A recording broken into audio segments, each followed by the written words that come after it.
একটা মেয়ের কণ্ঠ বলে তুমি আমি পাগল হয়ে যাই।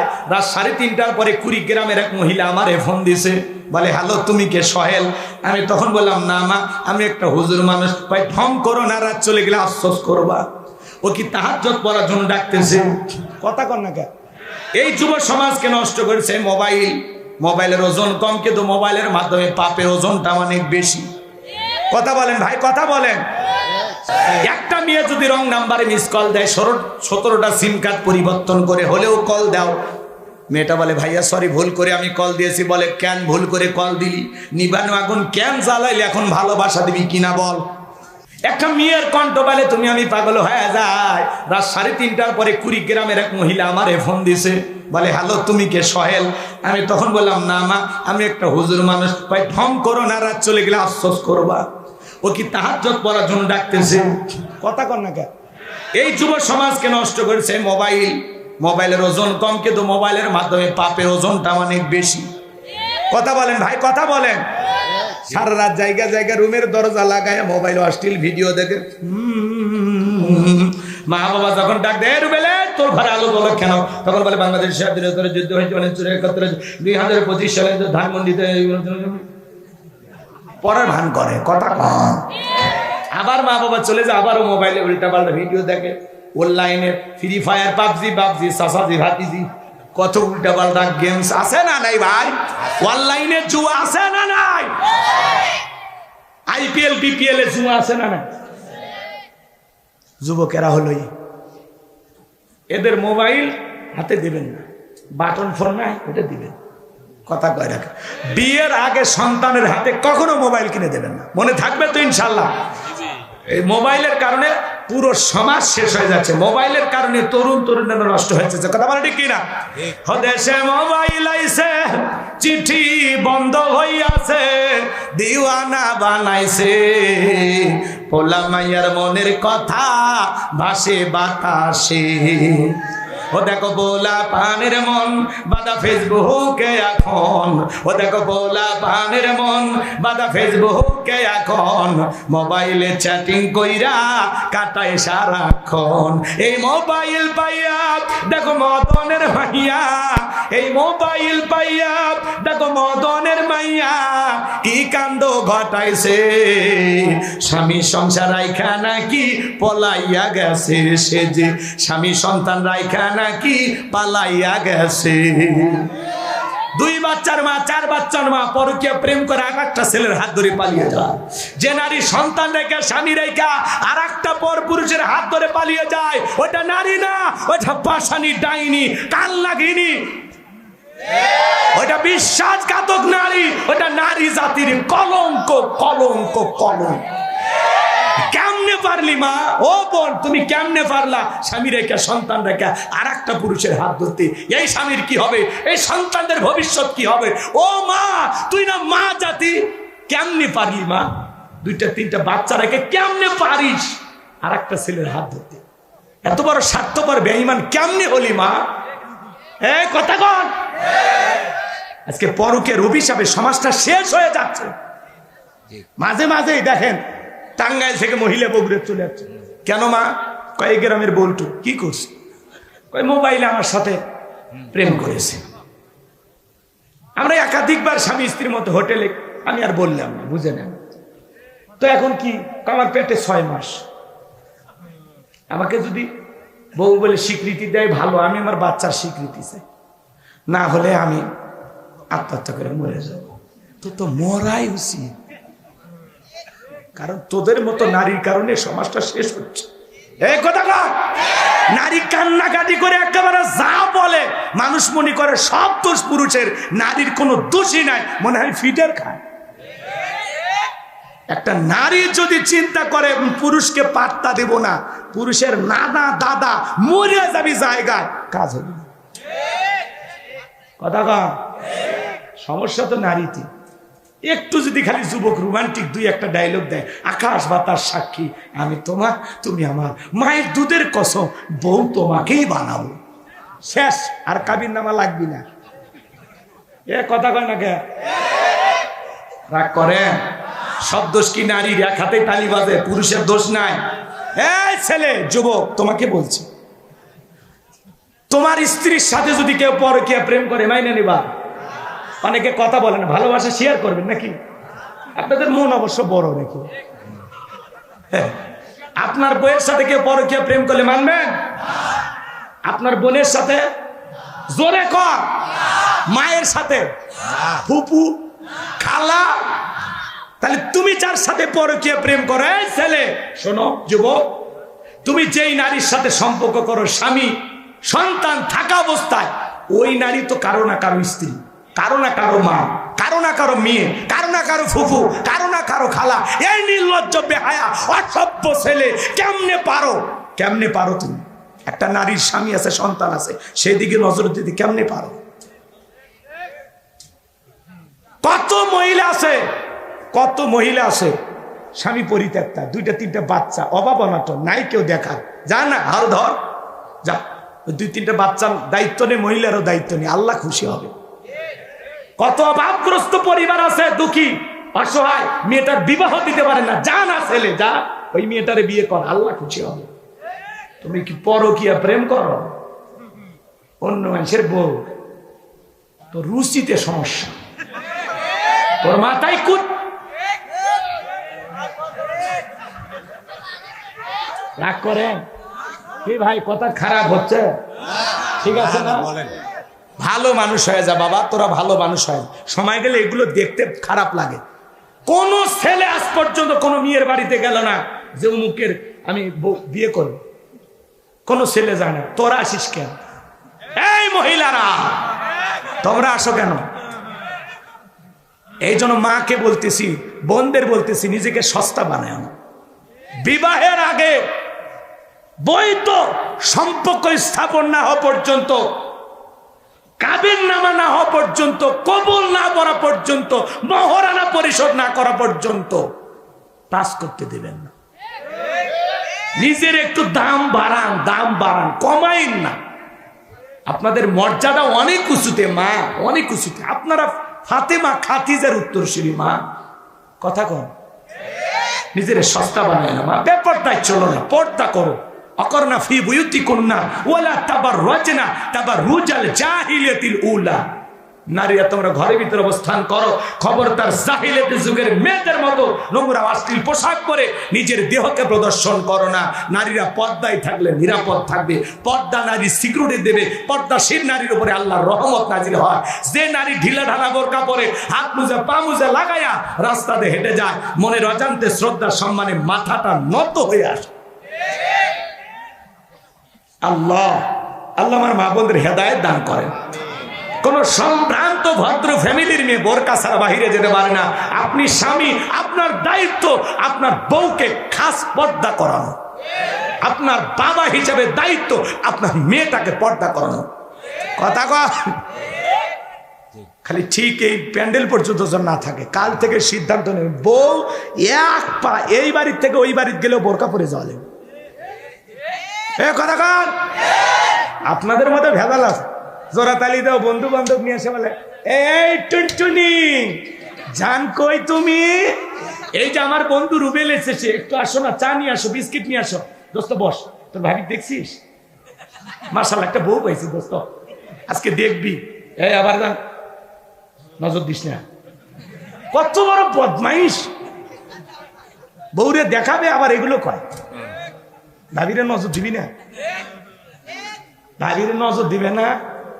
আমার এলাকায় একজন বন্ধু, খুব বন্ধু, বিশ্বাস করে, দোস্ত আমি খুব ব্যস্ত, এই পরাটাটা তোর ভাবিক দিবি।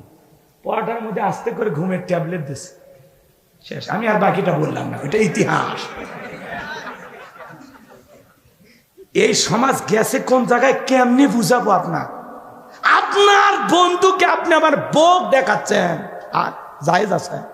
এই কথা কর না কে?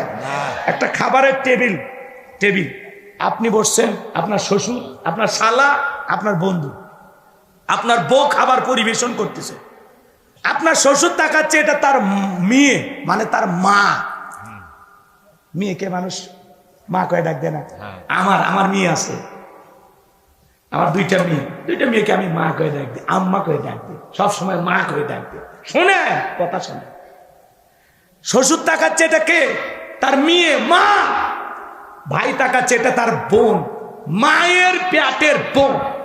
আপনি তাকাচ্ছেন, এটা আপনার জীবন সঙ্গিনী, আপনার ঘুম পাড়ার ঔষধ। কথা কয়। আর আপনার বন্ধু তাকাচ্ছে, দোস্ত তো জিনিসটা ভালোই পাচ্ছে। তাহলে মূল সমস্যা কার? আপনার। মূল সমস্যা কার? বইয়ের দোষ দিয়ে লাভ নাই। মেয়ে মানুষ, পুরুষ দেখলেই ভুলে যায়, ঝামেলা আছে। আপনি বাড়িতে পুরুষ নিয়ে যান কেন? দোষ আপনার। এই পৃথিবী তো এমন ইতিহাস আছে, চাকরের সাথে বাড়ির মালিক ভেঙে গেছে, হয়নি? আপনার লজ্জা হবি কবে? কে এই ওয়াজগুলো কি খুব খারাপ হয়েছে ভাই? জীবনে আর দাওয়াত দিন না, রাগ করেন না বাজান, চলেন না সামনের দিকে যায়। কথা মনে আছেন না ভুলে গেছেন? তাহলে যুবক, উল্টা পাল্টা মোবাইল, ওই যে গানটা গাইছিলাম, আর এক লাইন আছে, গাইবো না? ওটা না বলাই ভালো। বলবো বলবো দেশে টিকটক আসিয়া সব গেল ভাসিয়া, টিকটকে ভিডিও করিয়া। ওই যে একটা মেয়ে দেখছেন না, মাকে ক্যান্সার রোগী হাসপাতালে ফেলাইয়া নৌকা যাচ্ছে, 11 বছরের শিশু, ক্লাস 6-এ পড়ে। চুবা সুবা সুবা নৌকা যাচ্ছে, সুবা। একটা মেয়ে 11 বছরের বয়স। ওই জন্য আমি আমার বহুত অজে বুঝি, ক্লাস 6-এ পড়ে, মেয়ের বালিশের নিতে 7টা সিম কার্ড, 7টা BTCA মানুষ করছে। কেমা এলে তো বোঝা যাচ্ছে না, এলে অ্যাঙ্গেলে মার দিচ্ছে। টিতে টিটু, বিতে বাদল, এমতে মামুন, এসতে সুমন। কি কায়দায় মার দিচ্ছে। সকাল থেকে সুমন কল দেয়, ঢোকে না ঢোকে না ঢোকে না ঢোকেই না। সন্ধ্যার পরে লাইন পাইছে, তখন বলে, কি শোনা, আমি সারাদিন তোমার সাথে কথা না বলি, এই তো নিঃশ্বাস বের হয়ে যাচ্ছিল, তুমি আমার অক্সিজেন বাঁচাইছি। ছেলেরা খুব পারদর্শী, বুঝছেন? শোনেন, তখন মেয়ে বলতেছে, বলে ভাত দাও তোমার ডাইলগ, সকাল থেকে এখন পর্যন্ত আব্বা ছিল, ওই জন্য তোমার সাথে কথা বলতে পারিনি। কিন্তু ওই মফিজ জানেই না ওর সিরিয়াল নাম্বার 7, জানেই না। এই হলো সমাজের অবস্থা বাজা। ক্লাস 5-এর ছাত্র বলতেছে ওটা আমার। কি জামানা, ক্লাস 5-এ কইছে ওটা আমার। তাহলে এই ছোট ছোট বাচ্চাদের করবেনটা কি? জামানা খুব খারাপ। আল্লাহ হেদায়েত দান করুক, জোরে কোন আমিন। দেশে টিকটক আসিয়া সব গেল বাসিয়া, সিদ্দিক সোরা নায়ক হইছে আইডি খুলিয়া, হিরো আলম নায়ক হইছে আইডি খুলিয়া। এই মোবাইল হাই কি জাদু আছে ভাই, পোলা পান বইজাছে, পড়ালেখা তুইলা রাখছে সপ্তম আকাশে। পড়া কোন জায়গা উঠে গেছে, পড়াশোনার আছে অর্থ পাস। চলেন না বাজান, মন খারাপ করবেন না। এইবার আল্লাহ তাআলা ডেকে বলে, পয়গাম্বর প্রশ্ন করলাম, একটা জবাব দাও, একটা কারণটা কি? নবী মুসা কথা বলে কার সাথে? ইচ্ছা করে তিনি কথা বাড়িয়েছেন। এরপরে আমার আল্লাহ রাব্বুল আলামিন সুন্দর করে ডাক দিলেন, ক্বালা আলকিহা ইয়া মুসা। আল্লাহু আকবার। আল্লাহ ডেকে বলে, মুসা রে, তোমার ডান হাতের লাঠিটা এবার নিক্ষেপ করো। ফাআলকাহা ফাইযা হিয়া হাইয়াতুন তাসআ। লাঠিটা নিক্ষেপ করা মাত্র হয়ে গেল বিশাল বড় একটা সাপ। মুসা নবী বলে, বাপ রে বাপ, যে জাতের সাপ আমার বংশ করে দিবে সাপ। এই কথা ভেবে ভয়ে দৌড়াইতে লাগলেন। আমার আল্লাহ তখন ডেকে বলেন, ক্বালা খুযহা ওয়ালা তাখাফ সানুঈদুহা সিরাতাহাল উলা।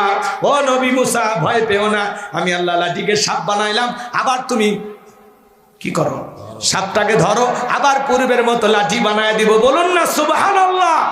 নবী মুসা এবার ভয়ে ভয়ে সাপ ধরতে গেছে, আবার কি হয়ে গেছে? লাঠি হয়ে গেছে। এটার নাম কি? মুজিজা। বলেন এর নাম কি? মুজিজা।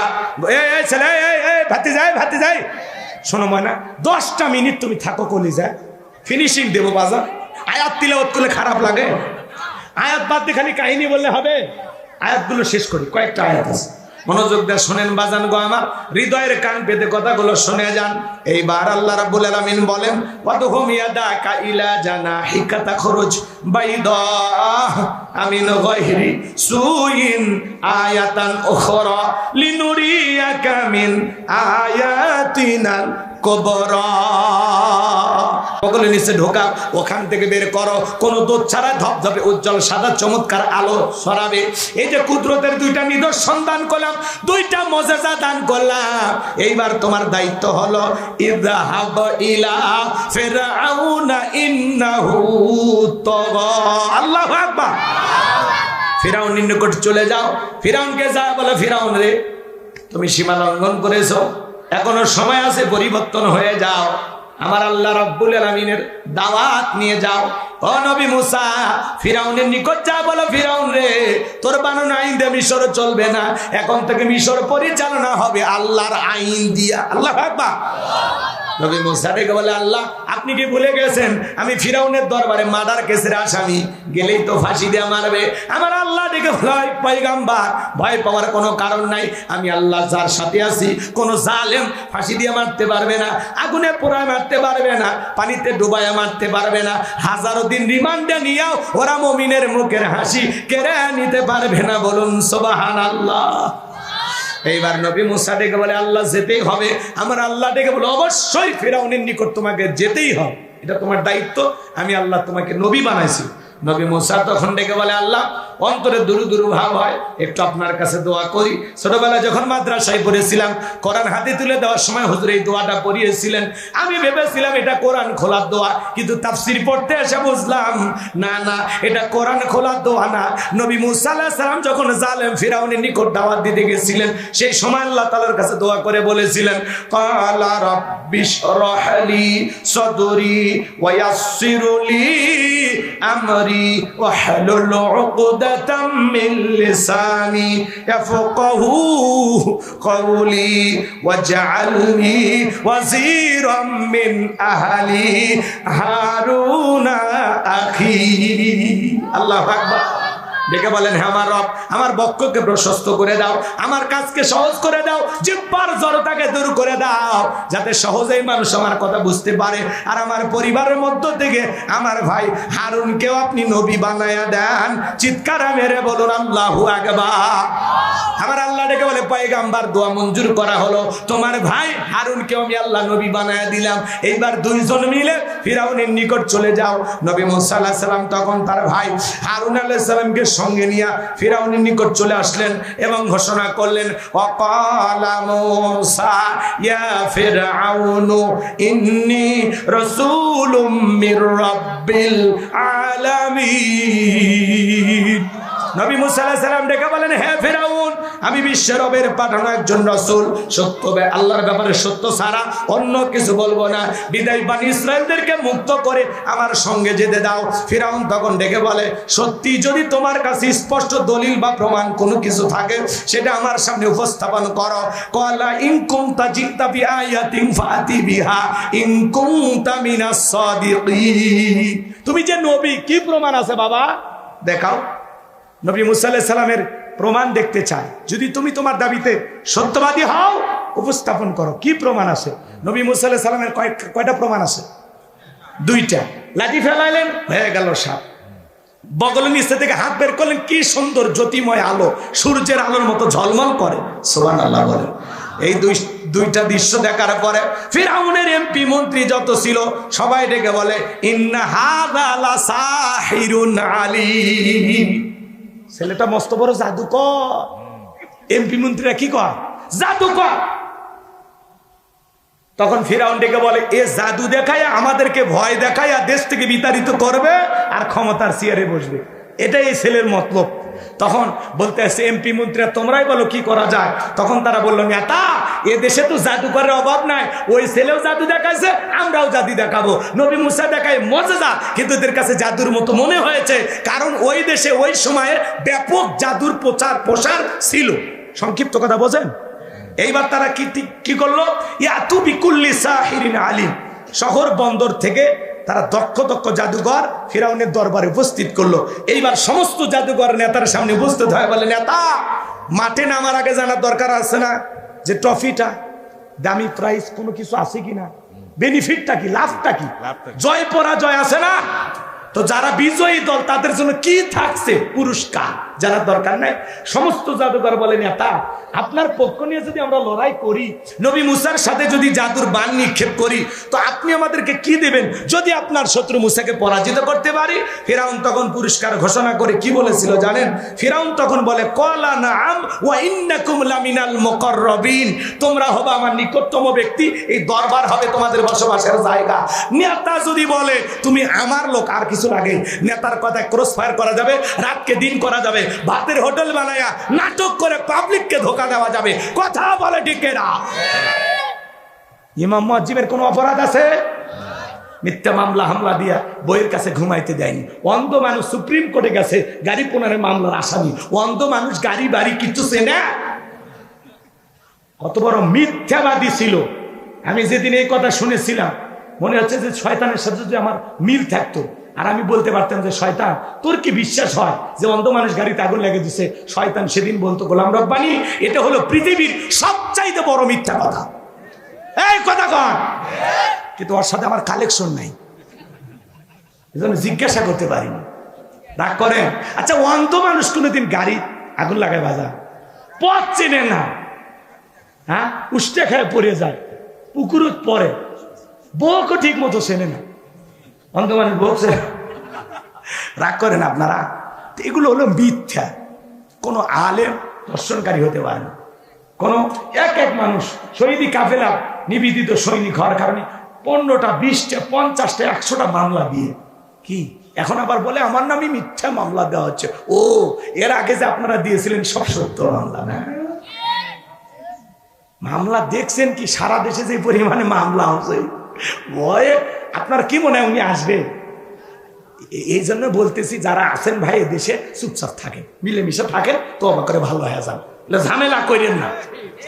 কথা কন, যারা গেছে গেছেই, আপনারা যারা আছেন একটু পরিবর্তন হন। খানা আপনি ডাইরেক্ট কোন আমি দিন বদলাছে হুজুর ভুলে গেছি যে মা সন্তান ফেলায় গেছে, ওই মায়ের মহব্বত থেকে লাভ নেই। কথা চলেন না বাজান, সামনের দিকে যায়, মন খারাপ করবেন না। আমি যে কথা বলতে চাচ্ছিলাম গভীর মনোযোগ দিয়ে শোনেন। এইবার বলতেছে নেতা ঠিক আছে আপনি থাকেন আমি যাই। যারা রাস্তাঘাটে জাদুর খেলা দেখায় ওরা যদি রাজপ্রাসাদ পায় আর কিছু লাগে? এইবার বিশাল জাদুর খেলা দেখানোর আঞ্জাম, চতুর্দিক দিয়ে গ্যালারি, দর্শক উপস্থিত। এটা হলো সেমিফাইনাল, এরপরে ফাইনাল খেলা, তারপরে বিদায়। আপনাদের শোনেন আমার ভাইয়েরা, শুনে যান। এইবার সমস্ত জাদুঘর একত্রিত হয়, দেখে বলে ও নবী মুসা, জাদুর বান আগে আমরাই নিক্ষেপ করব নাকি তুমি জাদুর বান নিক্ষেপ করবা? নবী মুসা আলাইহিস সালাম ডেকে বলে ওস্তাদের মা শেষ রাতে আগে তোমরাই জাদুর বান নিক্ষেপ করো। তখন তারা ডেকে বলে ও নবী মুসা ঠিক আছে একটু অপেক্ষা করো। এইবার তারা কি করলেন বাজান গো আমার, সমস্ত জাদুঘররা জাদুর বান নিক্ষেপ করলো। জাদুর তন্ত্র মন্ত্র নিক্ষেপ করতে করতে করতে করতে ওদের চালান পাতি শেষ। কি চালান পাতি শেষ। এইবার ডেকে বলে ও নবী মুসা, জাদুর বান এইবার তুমি নিক্ষেপ করো।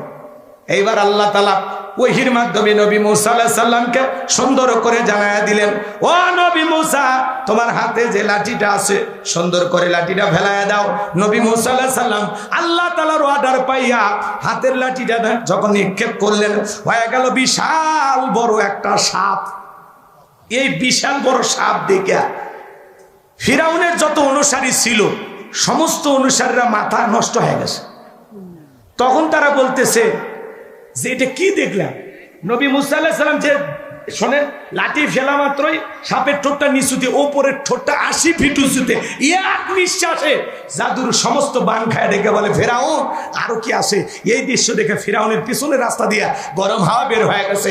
আর জাদুঘররা এদিক খেয়াল করেন, বুঝতে পেরেছে নবী মুসা আলাইহিস সালাম যেটা দেখাছে এটা জাদু না, এটা জাদুর দাদু। আল্লাহু আকবার কর। কারণ ডাক্তার চেনে, ইঞ্জিনিয়ার চেনে, নেতা চেনে, হুজুর চেনে, স্বর্ণকারকে চেনে। যাই যে কাজের কাজী দেখে বলে আমিও যা তুমিও তাই।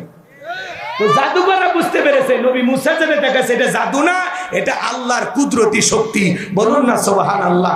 এইবার সমস্ত জাদুকররা কি করলেন? ওয়াউলকিয়াস সাহারাতু সাজিদিন, সিজদায় মাথা নত করলেন, ঘোষণা করলেন ক্বালু আমান্না বিরাব্বিল আলামিন রব্বি মুসা ওয়া হারুন। বলুন সুবহানাল্লাহ। তখন তারা বলে আমরা ঈমান আনলাম বিশ্বের রবের প্রতি, যিনি মুসা এবং হারুনের প্রতিপালক। বলুন আল্লাহু আকবার। সমস্ত জাদুকররা তখন ঈমান গ্রহণ করলো। বাজান গো আমার, এইবার ফিরাউন এই দৃশ্য দেখে বলে শোনো, আমার অনুমতি ছাড়া ঈমান গ্রহণ করলা, তোমাদের সাহস তো কম নয়, আমি তোমাদের শুলিতে চড়াবো, ফাঁসিতে ঝুলাবো, হাত পা কেটে নেব। ঈমানদার ডেকে বলে তোর মতো জালেমের পক্ষে থাকে বাঁচার চাইতে ঈমান গ্রহণ করে মরাই ভালো। বলুন সুবহানাল্লাহ। মানুষ দলে দলে কালেমা পড়ে মুসলমান হন, অনেক লম্বা ঘটনা। এইবার চলেন ফাইনাল খেলা। নবী মুসা আলাইহিস সালাম এবং তার উম্মতদেরকে ফিরাউন তিন দিক দিয়ে আক্রমণ করেছেন। বাজার নবী মুসা আলাইহিস সালামের উম্মতেরা দৌড়াইতে দৌড়াইতে লোহিত সাগরের একেবারে নিকটবর্তী চলে গেছে। এইবার ডেকে বলে ও নবী মুসা, হয় দরিয়ার পানিতে ডুবে মরা লাগবে, আর না হয় জালেমদের হাতে মরা লাগবে। নবী মুসা আলাইহিস সালাম ডেকে বলে এখানে শুধু আমরাই নাই, আমাদের সাথে আরেকজন আছেন। তিনি কে? আল্লাহ ডেকে বলে পয়গাম্বার, ওই হাতের লাঠিটা দিয়া সমুদ্রে পানিতে আঘাত করো। আঘাত করা মাত্র আল্লাহ ভিআইপি রাস্তা বানায় দিলেন। সুবহানাল্লাহ বলেন। আমার আল্লাহ তাআলা সূরা ইউনূসের ভিতরে জানিয়ে দিলেন, ও নবী মুসা, তুমি তোমার জনপদের লোকজন নিয়ে সুন্দর করে দরিয়া পার হয়ে যাও। নবী মুসা আলাইহিস সালাম তার অনুসারী উম্মতদেরকে নিয়ে আল্লাহ তৈরি করা ভিআইপি রাস্তা দিয়ে দরিয়া পার হয়ে গেলেন। এইবার ফিরাউন তার সাঙ্গপাঙ্গ ক্যাডার মাস্তান সবাইকে সঙ্গে নিয়ে এসে বলে এই রাস্তা দিয়ে চলে গেছে, সবাই ওঠো। ফিরাউন মনে করছে বাপের তৈরি করা রাস্তা, একই রাস্তা ঈমানদারদের জন্য নিরাপদ আর জালেমদের জন্য গজব। শোনেন শোনেন শোনেন, ওই রাস্তায় উঠে যখন ওরা দরিয়ার মধ্যবর্তী স্থানে চলে গেছে, আল্লাহ তখন ডেকে বলে পানি রে, তুই তোর খেলা দেখা। সমুদ্রের বুকে উতাল পাতাল ঢের সৃষ্টি হয়ে গেল। এইবার বাজান গোমার সমুদ্রের ঢের পানিতে ফিরাউনের সেলা চামুন্ডা যা ছিল সব চুপে মরিয়া শেষ। একজনও বেঁচে নাই, সবগুলো মারা গেছে। বেঁচে আছে খালি বড়টা। বড়টা কি? ফিরাউন তখন মরার আগে কি নাটক করে? ক্বালা আমানতু আন্নাহু লা ইলাহা ইল্লাল্লাযী আমানাত বিহি বানু ইসরাঈলা ওয়া আনা মিনাল মুসলিমিন। ফিরাউন বলে আল্লাহ আমি ঈমান আনলাম, তুমি ছাড়া কোনো মাবুদ নাই। বনি ইসরাঈল যে আল্লাহর প্রতি ঈমান এনেছে, আমিও সে আল্লাহর প্রতি ঈমান আনলাম। ওয়া আনা মিনাল মুসলিমিন, আল্লাহ আমি মুসলমান হয়ে গেছি। আর সুবাস না, আর সুবাই না। ফিরাউন কি নাটক করেছে মরার আগে। এজন্য দেখবেন শেষ সময় যারা নাটক করে বুঝবেন ভেজাল আছে। কথা নাটক দেখেননি? হ্যাঁ, ভেজাল আছে। উনি নিজে দোয়া করছিল, আল্লাহ আপনারা আল্লাহ আল্লাহ করেন, আল্লাহ যেন এই জালেমদের হাত থেকে আপনাদেরকে বাঁচায়। আরে ওনার দোয়া যে এইভাবে কবুল হবে আমরা ভাবিনি। কি কবুল হয়নি? উনি নিজে দোয়া করছে। আবু জাহেল দোয়া করেনি, আল্লাহ আজকে বদরের প্রান্তরে যারা যাবে, সত্যের পক্ষে যারা আছে বিজয় দিও। আল্লাহ আবু জাহেলের দোয়াই কবুল করছে। সত্যের পক্ষে কারা ছিল? নবী এবং সাহাবীরা। কথা এই দেশের জুলুম কারা করেছিল, তাদের হাত থেকে তো আল্লাহ বাঁচাছে। তো আপনার দোয়াই তো কবুল আছে। দোয়াটা করবেন বুঝে শুনে করবেন না, উল্লেখ করে করবেন না। কথায় কথায় জামাত বিএনপির নাম কোন ওই জায়গায় কইতেন যে এদের হাত থেকে যেন আল্লাহ বাংলাদেশকে হেফাজত করে। আপনি ডাইরেক্ট মেরে দিয়েছেন, আল্লাহ তুমি জালেমদের হাত থেকে দেশের মানুষকে বাঁচাও। সেই দোয়া গো লাগে গেছে। রাগ করে চলেন চলেন, শেষ কথাটা বলে দিয়ে যায়। ফিরাউন যখন আল্লাহ করছে, আল্লাহ আমি মুসলমান হয়েছি, আত্মসমর্পণ করছি, আর পানি খাওয়ায়ও না। আল্লাহ তখন কি ঘোষণা করলো? ওর ঈমানকে আল্লাহ কবুল করছিল না। আল্লাহ তখন ডাইরেক্ট সুন্দর করে জবাব দিয়ে বলেছিলেন, আল আনা অকদ আসাইতা ক্বাবলু ওয়া কুনতা মিনাল মুফসিদিন। এখন ঈমান আনছো, এখন এর আগে কি করেছো? নাফরমানি করেছো, বিশৃঙ্খলা সৃষ্টি করেছো, ক্ষমতার দাপটে 40 বছর শিক্ষা ব্যবস্থা বন্ধ করেছো, ঘরে ঘরে মূর্তি ঢুকা দিয়েছো, গলি গলি ভাস্কর্য বানা। দেশের মানুষ খাইতে পারে না। একটা নারী 500 টাকা দিয়ে নিজের ইজ্জত বিক্রি করে ভাত জোগাড় করে, আর 4,500 কোটি টাকা ভাস্কর্য বানায়। মিয়াতা ভাইসি কপাল গুণ। সামনে যে আরো কি আছে আল্লাহ জানে। কি রাগ করে? ভাস্কর্য মুসলমান বানাইতে পারে না, এগুলো ইহুদি মুশরিকদের কালচার। কথা কর। আপনি 4,500 কোটি টাকা দিয়ে কত বেকার খাইতে পারেন না। দেন মসজিদ মাদ্রাসা বানাইতে আপনার বাবার কবরে বিকাশ হয়ে সব পৌঁছাইতো, আর আপনি বানানোর জিনিস পান না। কি হলো? গতকালকে সারা দেশে আগুন জ্বললো, আগুন। কথা কন, কথা কন। চলেন না বাজান, শেষ ফিনিশিংটা আপনাদেরকে দিয়ে দেই। এইবার যে কথা বলতে চাচ্ছিলাম, আল্লাহ ডেকে বলে, এ ফেরাউন, তোর পাপের 16 কলা পূর্ণ হয়ে গেছে। ক্ষমতার দাম্ভিকতায় নিজেকে রব বলে দাবি করেছো। তোমার বাড়ি দাসী আমি আল্লাহকে রব বলে স্বীকার করার কারণে গরম তেলে চোবায়া বিদায় করেছো। তোমার স্ত্রী আমি আল্লাহকে রব বলে স্বীকার করার কারণে পেরেক মাইরা নির্যাত করে বিদায় করে দিয়েছো। আজকে এবং নবী মুসা এবং তার অনুসারীদেরকে হত্যা করার জন্য আক্রমণ করেছো। ফিরাউন রে, তোর জীবনের খাতা এই জায়গায় ক্লোজ। আজকে থেকে তোর জীবনের খাতা আর নতুন করে শুরু হবে না।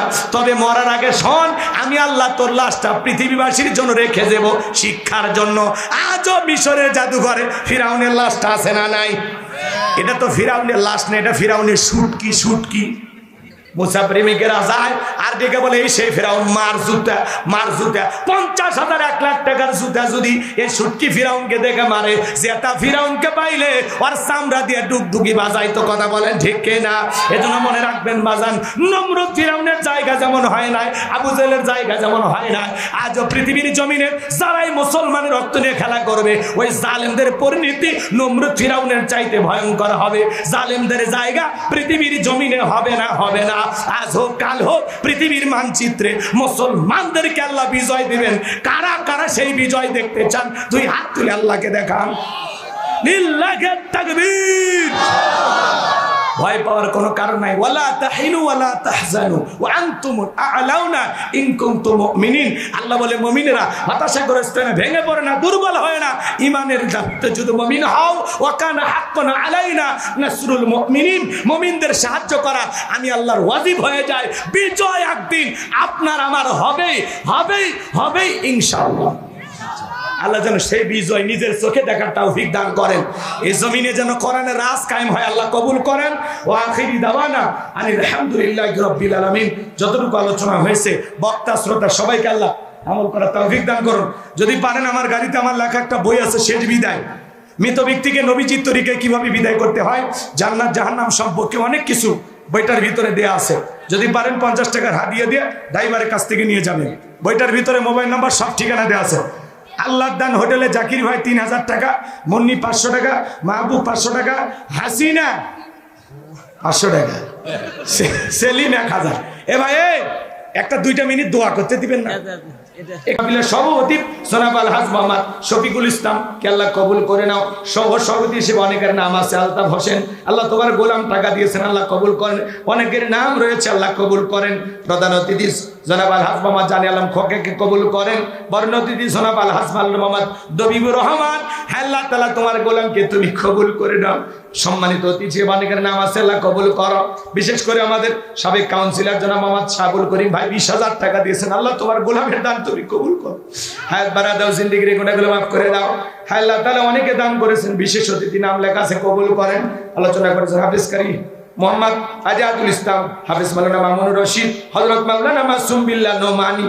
আল্লাহ তোমার গোলামদের কণ্ঠ তুমি দিনের জন্য কবুল করে নাও। আমি গুনাহগার যতটুকু আলোচনা করেছি, আল্লাহ বক্তা শ্রোতা সবাইকে আমল করার তৌফিক দিয়ে দাও। আল্লাহ তাআলা মাহফিল বাস্তবায়ন করার জন্য যারা যেভাবে সহযোগিতা করেছেন, লাইটিং মাইটিং পোস্টার ব্যানার ডেকোরেটর ভাইরা সহ, আল্লাহ সবাইকে আপনি কবুল আর মঞ্জুর করে নেন। আমরা যারা হাত তুলে ধরেছি, অনেকের মা নাই, বাবা নাই, ইতিম বানায় কবরে চলে, জনম দুঃখিনী মা বাবার কবরে সবটুকু পৌঁছায় দাও। আদরের মা রব্বার কবর জান্নাতের বাগান বানায় দাও। রব্বির হামহুমা কামা রব্বায়ানি সগীরা, ও রব্বির হামহুমা কামা রব্বায়ানি সগীরা। আল্লাহ পিতামাতা যাদের বেঁচে হায়াত বাড়ায়, পিতামাতার খেদমত করে তাদের মুখে হাসি ফুটে জান্নাত অর্জন করা তৌফিক দিও। আত্মীয় স্বজন পাড়া প্রতিবেশী যারা কবরে চলে গেছে, মাফ করে দাও। আল্লাহ কবরগুলো জান্নাতের বাগান বানায় দাও। আল্লাহ আল্লাহ এই শেরপুরে মাটির নিচে যত মানুষ চাইতো মাফ করে দাও।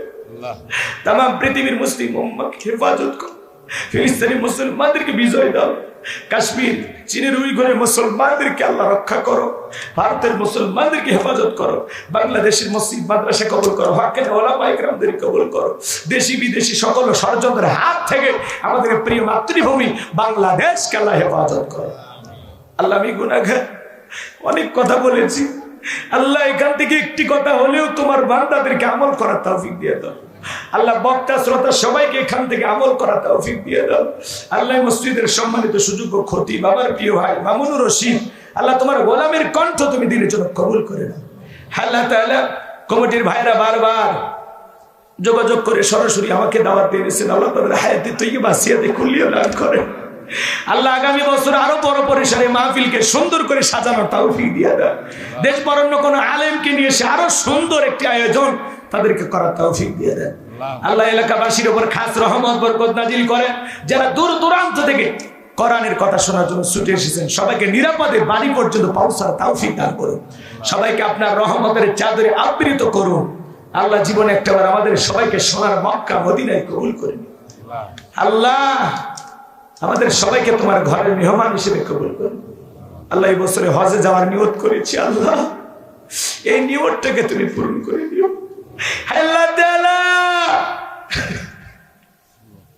যে মাসে মরণ দিবা মাসটা যেন রমজান মাস, যে দিনে মরণ দিবা দিনটা যেন জুমার দিন হয়, নামাজের সিজদারত অবস্থায় মৃত্যু দিও, কোরআন পড়তে পড়তে মৃত্যু দিও, ইসলামকে প্রতিষ্ঠিত করার জন্য রাজপথে জীবনটা বিলানো তৌফিক দিও। আল্লাহ জীবনে অনেক কিছু দেখেছে মানুষ, একটাবার কোরআন দিয়ে দেশটা চলে কেমন দেখা যায় চর্মচোখে একবার দেখার সুযোগ করে দিও। আল্লাহ এই জমিনকে কোরআন আর ইসলামের জন্য কবুল করো। আল্লাহ আমার লেখা বই যারা কিনবে প্রত্যেকটা পাতায় যে কথা লেখা আছে আমল করার তৌফিক দিও। আল্লাহ তাআলা এখনো যারা দান করেনি দান করার তৌফিক দিয়ে দাও। আল্লাহ এই মসজিদকে কাল কিয়ামত পর্যন্ত কবুল করো। আল্লাহ মসজিদের সভাপতি সাহেবের বাড়িতে খানা খাইলাম বসলাম, আল্লাহ ওই বাড়ির ওপর খাস রহমত বরকত নাজিল করো। জনাব মোহাম্মদ জামালউদ্দিনকে কবুল করো, জনাব মোহাম্মদ আব্দুল লতিফকে কবুল করো, জনাব মোহাম্মদ আব্দুল জলিলকে আল্লাহ কবুল করো। আল্লাহ তাআলা অনেকে দোয়া চেয়েছেন নাম না জানা, আল্লাহ তোমার গোলামদের তুমি কবুল করে। হায় রাব্বুল আলামিন যত মানুষ আমার সঙ্গে হাত তুলেছে আল্লাহ এই দুনিয়ার রং তামাশায় নফসের ধোকায় দিনের আলোতে রাতের আধারে গোপনে প্রকাশ্যে অনেক গুনাহ করে ফেলেছি। আল্লাহ তুমি যদি মাফ না করো আমরা কার কাছে যাব? তুমি ছাড়া আমাদের যাওয়ার আর কোনো জায়গা নাই। আমাদের সকলের তামাম জিন্দেগির গুনাহগুলো মাফ করে দাও। তুমি রহমান, তুমি রহিম, ওয়া আনতা আরহামুর রাহিমিন।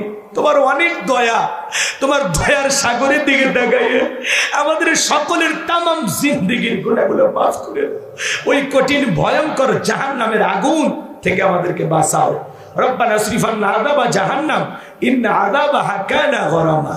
রব্বানা আতিনা ফিদ দুনিয়া হাসানাতাও ওয়া ফিল আখিরাতি হাসানাতাও ওয়া কিনা আযাবান নার। আল্লাহ এই পাতলা চামড়ার শরীর জাহান্নামের আগুন সহ্য করার ক্ষমতা আমাদের নেই। সূর্যের তাপে আমরা অতিষ্ঠ হয়ে যাই, ফ্যান লাগাই এসি লাগাই। আল্লাহ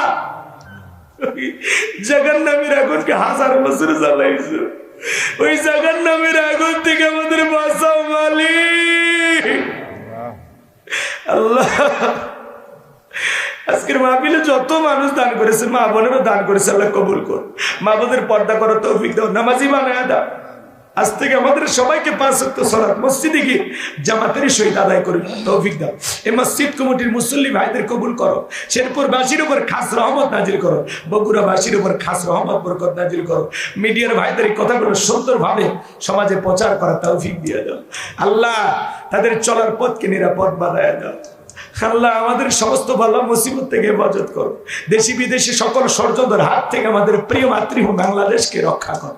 আল্লাহ এই বৈষম্য বিরোধী ছাত্র আন্দোলনে যত মানুষ জীবন দিয়েছে আল্লাহ সবাইকে শহীদ হিসেবে কবুল করেন। যারা এখনো গুলিবিদ্ধ হয়ে হাসপাতালে অসুস্থ শেফায়ে কামিল আদেলা দান করেন। করণের পাখি আল্লামা সাইদি হুজুর আমাদেরকে ছেড়ে চলে গেছে। বলতে পারি না কি হাসি, কি কণ্ঠ, কি আওয়াজ, কি আলোচনা, কি তিলাওয়াত।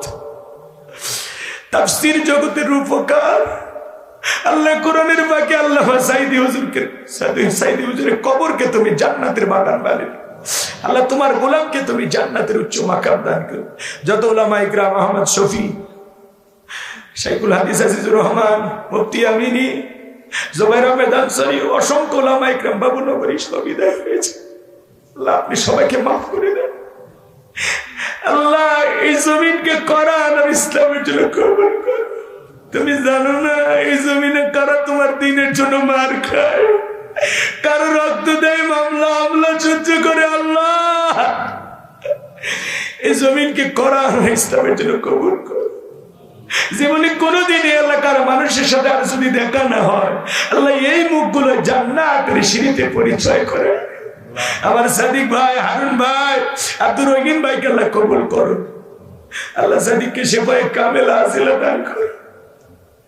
মৃত্যুর সময় দয়ার নবীর চাঁদ মুখখানা দেখতে দেখতে আমাদের জবান দিয়ে বের করে দিও লা ইলাহা ইল্লাল্লাহু মুহাম্মাদুর রাসূলুল্লাহ সাল্লাল্লাহু আলাইহি সাল্লাম। আসসালামু আলাইকুম ওয়া রাহমাতুল্লাহি ওয়া বারাকাতুহু। যারা বই নেবেন রাস্তায় গাড়ি আছে, যদি পারেন